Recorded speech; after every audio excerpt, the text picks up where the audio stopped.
What's up, Barnhill family, and welcome back to your home for all things combat sports. Yo. So there's a great co-main event for UFC 280. We're going to get a bantamweight title fight. TJ Dillashaw versus Aljamain Sterling. TJ is kind of the old guy who was the champ way back in the day of bantamweight. Now he's back again to contend for that belt that he says is rightfully his.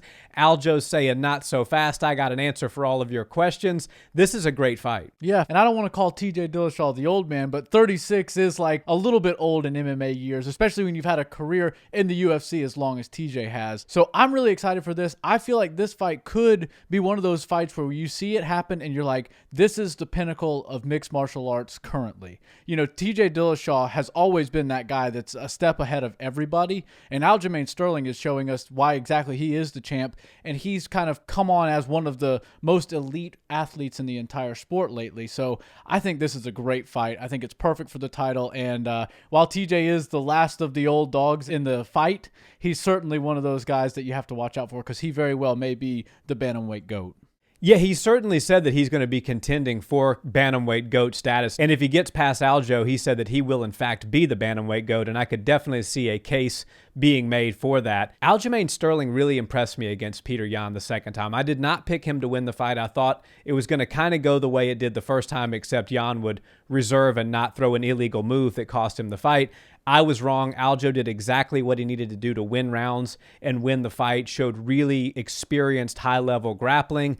But TJ is a different animal. TJ was a Division I wrestler. He's not Peter Yan. Peter Yan is a beautiful Muay Thai striker that has evolved to have an entire MMA game, but he's not got that just deep wrestling foundation like Dillashaw has. So I think for Aljamain to be able to come in there and grapple TJ to the ground and hold him there is going to be far more difficult than it was for him to do against Peter Yan. And I also think on the other side of the coin, the striking, TJ's got that very dynamic bang Muay Thai style that has served him well in the past. He uses a lot of lateral movement. It does require him to expend a lot of energy, but Sam Calvita, his strength and conditioning coach, is the best in the business, and he keeps him in shape for 5 rounds, no matter how much output there's going to be. Yeah, I have to agree with you on that. And when you look at these two guys, they both have tons of skills in every aspect of MMA. And that's why you really don't know what's going to happen in this fight. With Aljamain Sterling, of course, we know he's great at wrestling, but he's shown us some really good striking lately.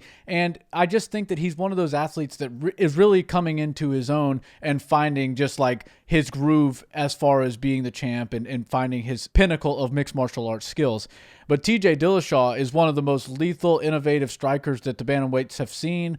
His wrestling is insane, and also his submission skills are really awesome. I mean, we've seen him go for things like calf slicers, and he's gotten all kinds of great finishes from the ground to the feet to everything. And then, of course, getting his hand raised in long, drawn-out fights as well. That's why I don't really know which direction this fight's going to go. Is it going to be contested largely on the feet? Is it going to go to the ground a lot? Is it going to be a wrestling match? We don't really know what we're going to see in this situation, and that's always one of the most fun things you can speculate about a fight, especially a title fight, is where the fight's going to happen. And we'll see after about the first round or two where each fighter wants to take the fight. You know, does Aljamain want to get it to the ground and try to work on those submission skills that he has? Does TJ want to put on a striking clinic like he's known to do? And for me, I find that we're likely going to see this fight take place mostly on the feet, and there's going to be a lot of fun exchanges and grappling opportunities, but I think TJ's wrestling skills are good enough to defend some of those takedowns, which will make Aljamain Sterling have to strike with him a lot. I could definitely see that, and I think what TJ Dillashaw is going to do is try to make this a striking contest.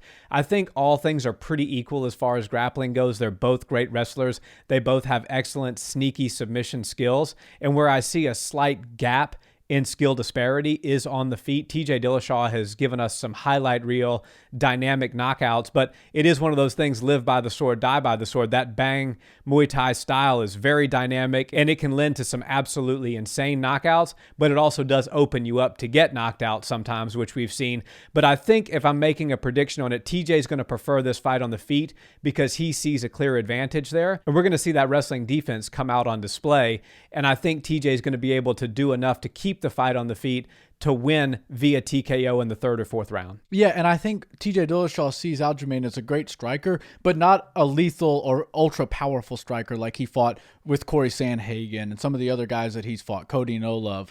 Aljamain Sterling hits hard, but not like that, and I think that will open up opportunities for TJ to strike and actually open up with some of the more wild and unorthodox striking maneuvers that he likes to do. You know, you'll see him hit the switch stance. And, you know, if you saw that video that kind of went viral a couple days ago of him hitting a pretty beautiful takedown and then a trip and all kinds of stuff, he likes to put on a show. He's very much a showman when it comes to his striking. And I think that this fight is primed to be potentially fight of the night because there's so many things that could happen and we don't really know which direction it's going to go. But what we do know is both of these guys are at the pinnacle of what mixed martial arts can offer us these days. I don't know if we're going to get into predictions. It's hard for me to bet against TJ Dillashaw. I know Aljamain's coming into his form and he's really looking good lately, but it's hard to go against TJ Dillashaw.